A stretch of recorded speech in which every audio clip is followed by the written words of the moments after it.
Hi, parents. It's Robbin McManne here. Thank you for listening to Parenting Our Future, which is in the top 0.5% of all podcasts worldwide. Before we dive into this episode, I want to invite you to join my membership site, the Parent Toolbox.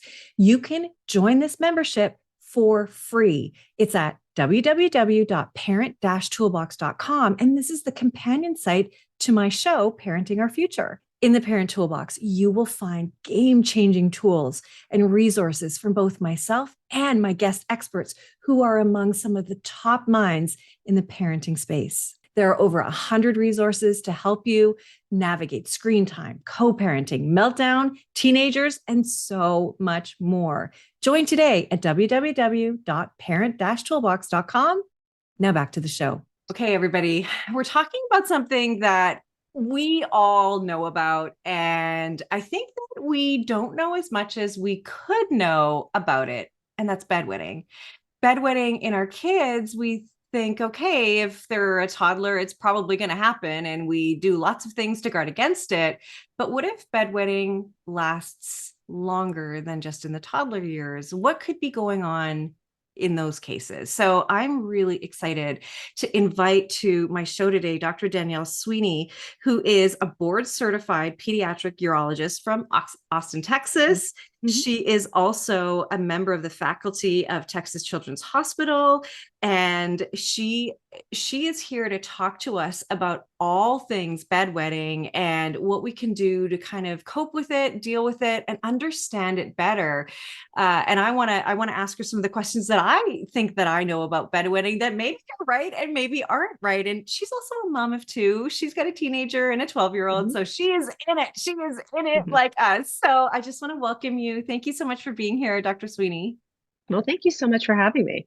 Yeah. So, okay, let's just talk about bedwetting in general, right? So this is obviously there's a normal transition from diapers to sleeping in your underwear and your jammies, but what is the bedwetting piece? Is there a way to sort of sum up what happens when there's bedwetting? Sure. Well, there's no set age limit about when bedwetting is considered to be abnormal. Most kids, about 85%, will start to outgrow it around ages 5 to 7. But it's not cookie cutter. It's not every kid is on that timeline. So I think that's one of the important things to really understand about bedwetting is that every kid is going to have their own journey and sort of going to go through that developmental process when they become dry at night. So, about 85% of kids are dry at night by age 5 to 7, but up to 2% of kids are still having bedwetting accidents after the age of 15. Now, that is still sort of in the medical realm considered to be normal, but that certainly is life spoiling for some of those older kids and families who have to, go through that. Mm-hmm. So why is that? Because I'm thinking, when I was a kid, I used to babysit this one family, and there was, one of the kids, a little boy, it was all the time. And I think there was a real sense of like, he's irresponsible. He drinks too much water. It's his fault. He's, you need to make better choices. You need to get up in the middle of the night. So where does that, what is it? Is it behavioral? Is it just like, I just have zero control over it? What is going on? Yeah. Well, we do know it's a developmental process. And just like not all kids will walk at the same time, not all kids will start talking at the same age or reading at the same age.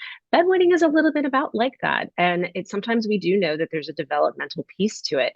And I think one of the most important things that's really important for families to know and for kids to know it's not a conscious it's not the child's fault. It's not the parent's fault. There wasn't some, lack of training of the child or the child being lazy. It's just a developmental process.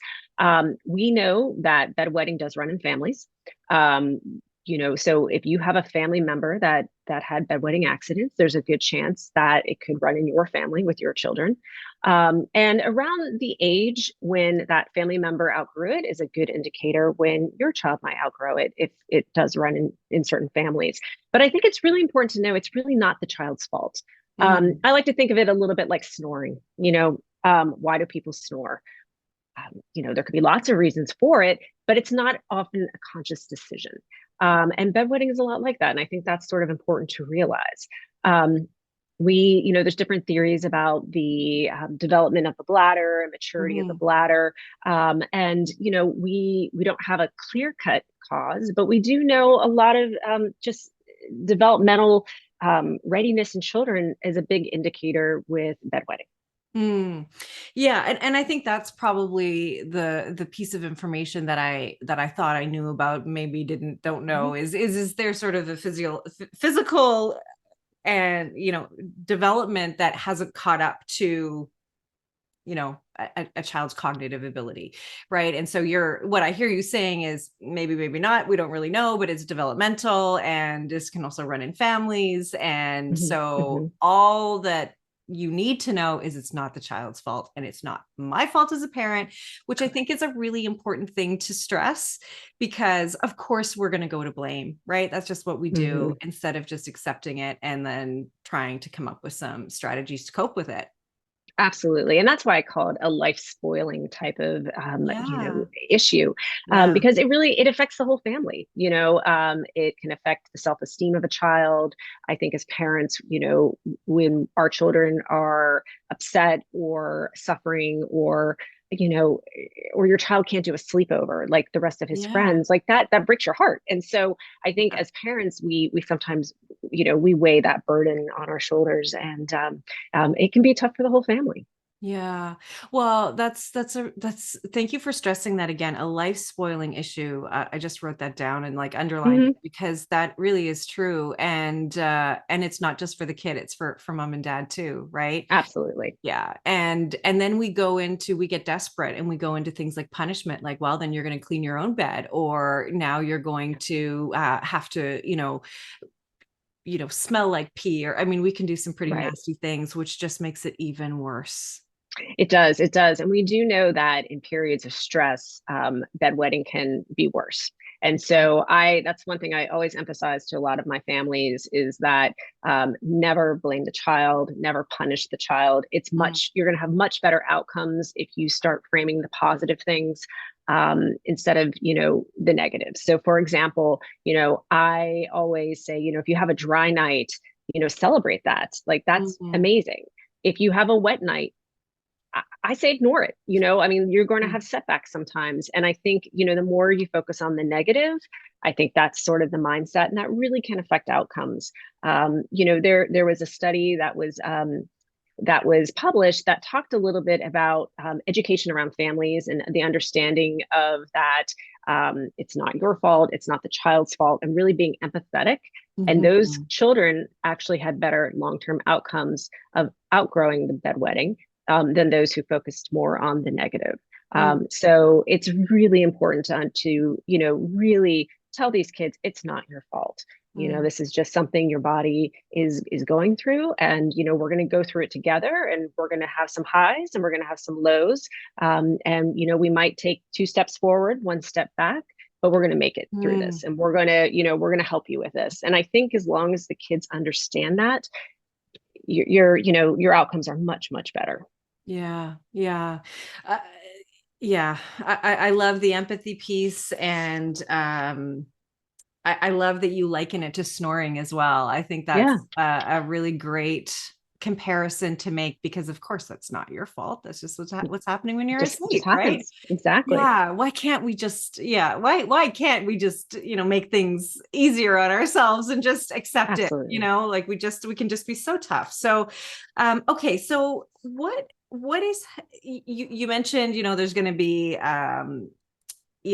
some dry nights, some wet nights. What happens when, and is there a time where sometimes it can just sort of happen out of the blue, or you're doing well for a while and then there's a regression? What's Mhm. happening there? Is that related to stress, or is it a, physical change? What's happening when that happens? It can be, and I think probably a variety of reasons. So, if I have a family that comes in and says, we were doing great for 2 or 3 months, dry, and now we've hit this period of time where we're having a lot more wetting accidents. They've happened again.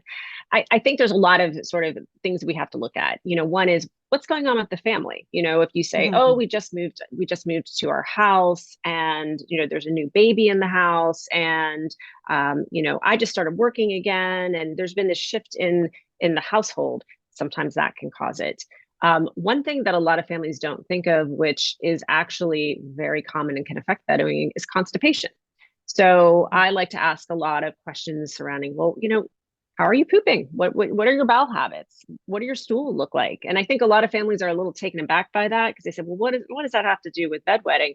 But we know that children that are constipated, and that have bedwetting, constipation can really affect that. Mm. So we don't all stay regular all the time. It could be that, let's say the grandparents came in town last week and we had all these special dinners and we were eating all these great foods.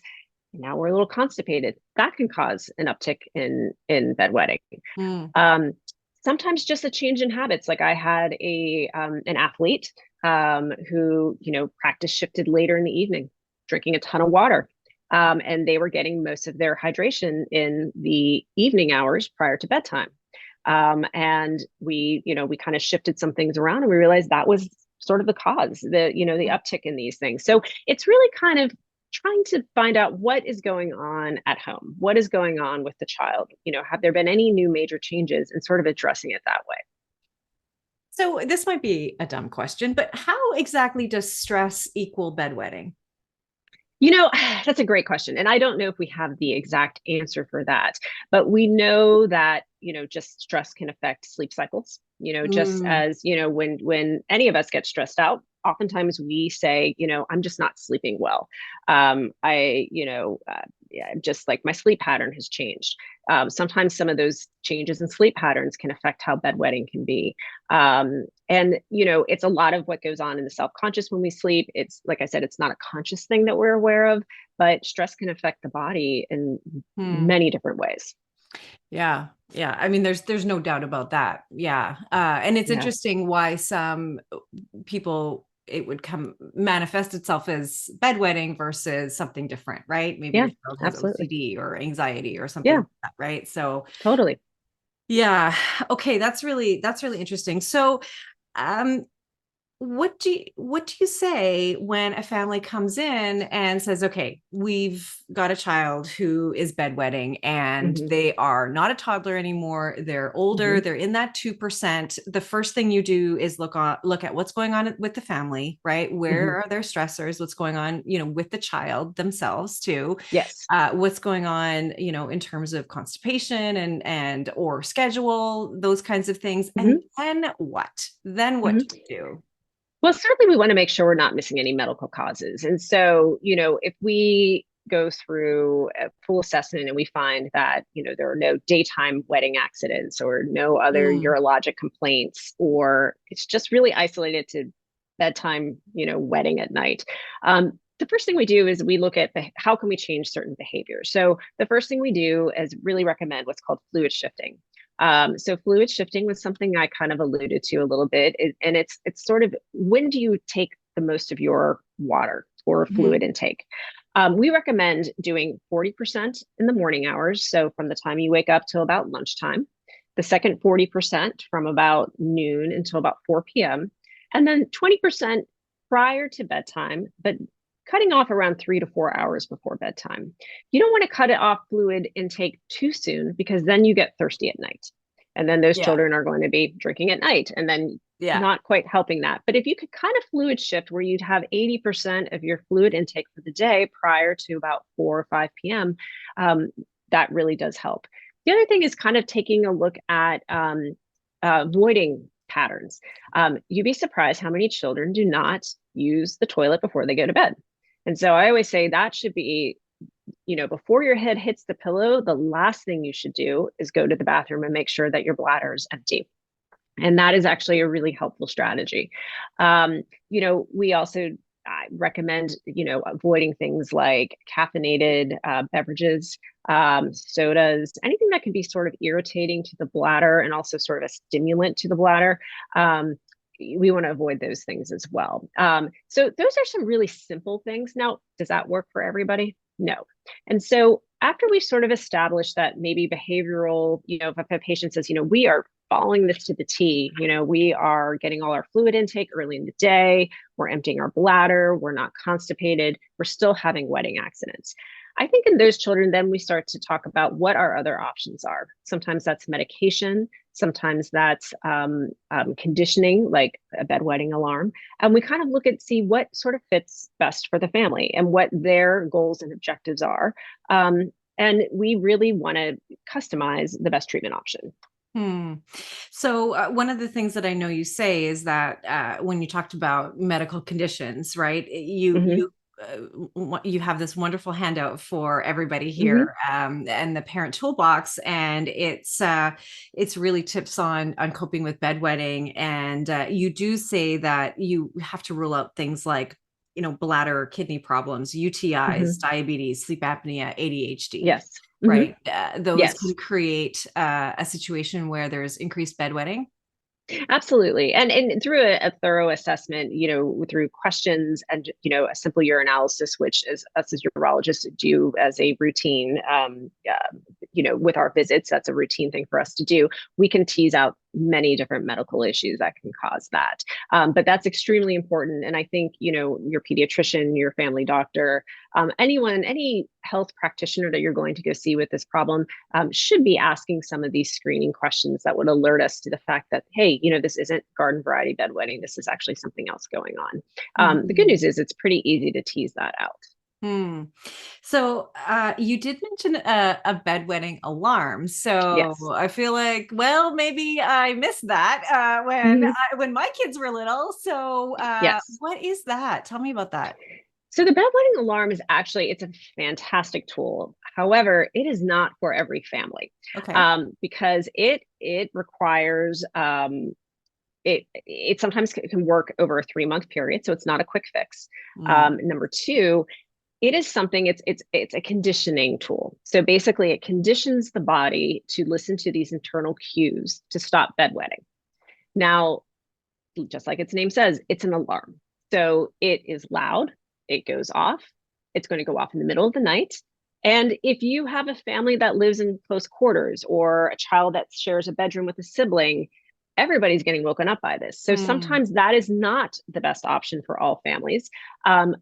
But it does work very, very well. So the bedwetting alarm, essentially, it alerts the child that a wetting accident has occurred. It doesn't go off before the wedding, but it sets it off and says a wetting accident has occurred. So it does wake them up. And we know that with these conditioning feedback loops with the body, over time, the body begins to sense internally and subconsciously some of the cues the body's sending before that alarm goes off. And so over time, the body sort of learns this response to not wet the bed at night. Like I said, it's gradual. It does take, 3 months of using it consistently. And like I said, when it works really well. But I've had a lot of families that have come to me and said, this is a really tough thing to do. I feel like I have a baby again. I'm waking up 3-4 times a night with this alarm going off. We're sleep deprived. We're like walking zombies. Yep. And I say, this is probably not the best treatment option for your family. But for some who are really motivated and, maybe aren't wetting the bed multiple times a night, it's a great tool. What about, okay, I was about to ask the question, and then I realized we are talking about kids that are a little bit older. Yes. What about, so I'm going to ask it in a slightly different way, but like, what about, your kids are usually going to bed before you, yes. What if as you go to bed yourself, you just sort of wake them up and kind of bring them to the bathroom to have them go pee? Does that work? Yes. I think for some families it does. I think my only caveat is I'm not necessarily a big fan of waking up a child in the middle of the night if they're sleeping. That old, let a sleeping baby lie, right? Yeah. The only reason for that is sometimes you could be waking up a child during, a certain sleep cycle, and it can be hard for them to get back to sleep. Sometimes those children, their sleep cycle is interrupted, so they don't feel rested when they wake up in the morning. I do have some families that swear by that. They say, this is what we do. We wake that child up before, at midnight, before we're going to bed, and we have no more wetting accidents. if the child's not complaining about lack of sleep or feeling tired in the morning and that's working for your family, then great. But I always tell families, you could try that strategy, but if your child is grumpy in the morning, doesn't want to wake up when the alarm goes off, it could be because you're interrupting during a really Mm, important part of that sleep cycle. So that may or may not be the best strategy. yeah. I do think for some families, if they want to try it, by all means, but I wouldn't prescribe that across the board to everybody. Yeah. Okay. No, I appreciate that. Yeah. And so when you are reunited with your child in the morning, let's say, and you wake up Yes. and you find Yes. out that, okay, they did wet their bed. Mhm. How do you handle that? Mhm. Well, I mean, I think, it's one of those things you don't want to punish the child. Hmm. Sometimes I think depending on the age, of the child, just have that discussion like, okay, so it happened again, we're going to try something new, let's tomorrow night, let's try this. I think it's always good, particularly I think for any child over the age of, 8, 9, 10, you should kind of get a plan in place. I think one thing that makes children feel a little bit more in control of the situation is if they have like plan A, B, and C. They say, hey, I had a wedding accident. Not a big deal. This is how tomorrow night, this is how we're going to approach it. Or, if this strategy is not working great for us, it's important for the kids to know there's other things we can try, that it's not this hopeless situation. So Mm, I think it's really important to work with the child and be like, I don't want to say minimize it, but say, it's not a big deal. We're gonna continue as a family to work through this. We're gonna try different things. Make them aware that it is a process. We might have some back steps, but we're going to get through this. And so I think as long as a child understands that it's not a hopeless situation, I think it's a good plan for them. yeah. And I would say it's really important that you get everybody on board, right? Like you said, it's about the family, and you want to Yes. make sure your spouse is on board and not, Mhm. shaming your child while you're saying, no, it's okay. Or, we'll get Exactly. through this. Right. And brothers and Yes. sisters. Right. Yes. Oh gosh, I think about this poor little boy that we used to babysit. And yeah, I think, yeah. Oh, Yeah. it was It's tough tough. for that And kid. this Yeah, and I always talk about, sleepovers, like have a plan in place for a sleepover, Mhm, mhm, are you going to bring a pool up for an older child? How are you going to dispose of that? Are you going to bring a bag? I mean, just I think oftentimes if kids know what the plan is, they're a little bit more comfortable with it, and it puts them in control of the situation, which I think yeah. is empowering in a lot of ways. And ultimately, I think in the long run, that really kind of helps them work through this process. Yeah. So, what are, we sort of started talking about, what some of the myths are and that sort of thing. Sure. What are some of the myths that you want to bust? Well, while Yeah. you're here. Number one, the child is lazy. That's why they're doing it. I think that is always probably one of the most heartbreaking things. Your child is not lazy. Mm, Not doing this on purpose to spite you. It really, truly is a developmental thing. It's like snoring. We can't help it. And so I think that is probably the number one thing, because I think that's so demoralizing to that child to be told that you're lazy. You didn't want to get up in the middle of the night. That's why this happened. And the fact of the matter is they can't control that. And that just shifts the whole mindset of that child. It can have a lot of very debilitating long-term repercussions to treat a child like that. So I think that's the biggest myth that I would like to sort of say. It's really, they're not doing it intentionally. mm, Um, I think other bedwetting, like we talked about, that it shouldn't be, it never happens at age 14. And so there must be something seriously wrong with my child. I mean, I can say, yes, it's uncommon, but if you think about it, out of every 100 kids, 2 children over the age of 15 are still going to be wetting the bed. And mm, so it's likely that you probably know a teenager who still has that problem. Now, because of sort of the nature of bedwetting, it's not a topic that's discussed out in the open. There's a mhm, lot of embarrassment around it. So it's sort of a lot of kids sort of they kind of have this shame and they kind of hide it, and it's quiet about it. So it's probably a lot more common and happening a lot mm, more families than you realize. mm. Yeah. And just, yeah, I just go back to what you said at the beginning. It's a Mhm. life spoiling issue. I Yeah. completely agree with you. And I'm Yeah. just so happy that we're able to talk about it like this and Hmm. remove the stigma and Absolutely. judgment and shame from it and just have empathy and Hmm. understand it. And I do think that the more we know, the more we can say, okay, this isn't something I need to beat myself up about. I need to, Hmm. beat my child up about, Correct. like it's like just knowing. And, in the work that I do with parents, when we talk about things like brain science and developmental stages, it's Hmm. like, this is just a Yeah. fact. Hmm. Hmm. That doesn't have to be charged emotionally as good or bad. It just Correct. is. And so we work with Yes. it, right? Let's Right. not Hmm. make it more, let's not add a story to it. It just is. Yep. It's something that we wish Hmm. we didn't have to deal with, and we do. So therefore, let's just move forward in the most positive and helpful way and supportive way that we can. Absolutely, absolutely. Yeah. And that's why I said I think kids get empowered when you really put like you frame it in that way Yeah. and you give them options and you set a plan forward. And they know that, like I said, there's going to be um, step forwards and step backs. And that's okay. That's normal. That's That's just okay. unfortunately part of the process of dealing with all this. Yeah. Okay. Well, you have a list of really great tips for Hmm. everybody, like I mentioned, on coping with bedwetting and, Hmm. from toddlers to teenagers. Hmm. And so you've got some great tips here. And so if you would like to learn more, you can go to www.parent-toolbox.com. And where can people find you and find more of your work? Sure. So, it, with two other pediatric urologists and a pediatrician, we have a website called VameoHealth.com. And this is a website that is dedicated to bedwetting. And we also provide consultation services for families that are looking for solutions. So we work with the child on an individual basis. We go over the behavioral options. One thing that we didn't really talk too much about, but medications are options as well.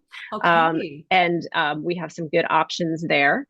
And just kind of briefly to go into that, and we kind of assess to see if a child is a good candidate for medication. Um, the medications that we have available, one in particular, it's called DDAVP. It's a medication that it doesn't cure bedwetting, but it can mask it. And so sometimes this is a great medication for older kids who are going to sleepaway camp, who want to do the occasional sleepover. Hmm. And we work with them trying to find the right dose and how do we, when's the best time to administer this medication. And we work with families, and sometimes that can be a great bridge until that child outgrows it sort of naturally on its own. Yeah. We also have some children that have what we call, bladders that are a little bit smaller capacity or that tend to want to contract and empty. We have medications that can help relax the bladder. Not every child's a candidate for that, but sometimes we find just by discussing some other, symptoms that the child has, that could be a medication, and that sometimes works well with bedwetting. But the bottom line is we have a lot of different options, and they run from behavioral, which is non-medication, medications, conditioning, and I think it's important to find and work with the family to find what works best for you, your family, and most importantly, the child. Yeah. Oh, that's great. And that's news to me that there are medications for that. Yes. Is Hmm. that relatively new? No, DDAVP has been around for a long time. I think the one thing that is um, with that particular medication is sometimes it's finding the right dose. Sometimes it's finding the right pattern to giving it. And so it's something I do think you need to work with a pediatric urologist or a pediatrician to, because it sometimes it takes a little bit of while to find the right dose and find what works for that child. And so it's something that's I don't think is always offered because it is a little bit more time consuming to work through those issues with the child. But they are great medications that can really help when other things are not helping. Okay. Well, that's fantastic. And so I'm going to spell it out. It's VAMIO health.com. Correct. That's where we Yes, can find you and learn more about this issue. So I think that's absolutely. really wonderful. And thank you for adding those couple of different bits of information in here Yeah. at the end. I think that's really important too, to know that. And of course, that's why people want to go to your site, is to find Yes. all of that out. And I'm assuming you don't have to be in Texas to be a patient, or do you like Texas and Arkansas currently. But if people have general questions about, bedwetting, we can work with people outside of the state of Texas as well. Okay. Okay. That's wonderful. Well, I just want to say thank you so much, Dr. Sweeney. Yeah. Is there anything else you want to let us know that we should know about this issue? Really, like I said, I'm going to kind of circle back to where I was before. Is just it's not the child's fault, Yeah. and these kids would love nothing better than to be dry at night. And Yeah. so I think we just, like I said, we just have to work with these kids where they are, and get them on the path forward, and we'll get there. I Yeah. love that. Thank you so much. And thank you for Sure. bringing a real heart to this and the empathy, because I know there's kids struggling with this and parents really struggling. Absolutely. And it doesn't have to be that way. So Yes. thank you. Yes. All right. Well, thank you so much for having me. I really appreciate it. Thank you for listening to this edition of my podcast, Parenting Our Future. I'm parent coach Robbin McManne, and if you're enjoying this podcast, I would love it if you would share it with someone who you think needs to hear this message too. And please don't forget to subscribe. And if you like my work, I would be grateful if you gave me a 5-star rating. And if you like my content and want more, please visit my site, parentingforconnection.com, where you can find out more about my coaching, my courses, and all things parenting. Until next time, I am wishing you and your family peace, connection, and joy.